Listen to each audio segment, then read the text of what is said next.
Разрешава се да се проведе обществена проява по запознаване на гражданите в система град Разград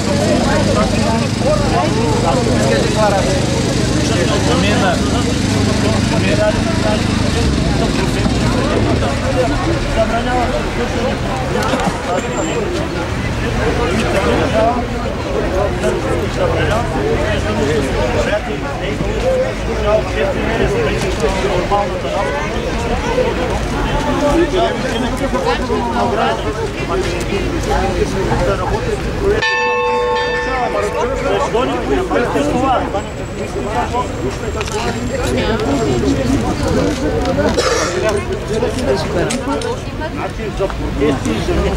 Ей, тия хора фащат престъпници, уния идиоти ги пускат.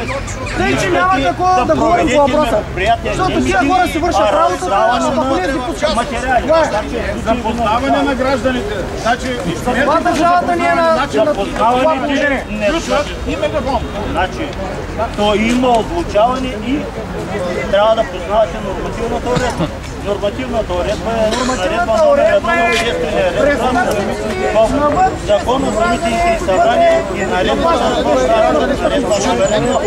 1. Значи, кое е по-висше, в края на краищата наредбите уреждат неща, които са регламентирани в нормативните документи от по-висок ранг. Ама тя важи за Разград. Вие идвате от Попово, нарушавате и казвате няма да се продължава. Ама ние сме гражданите на държавата.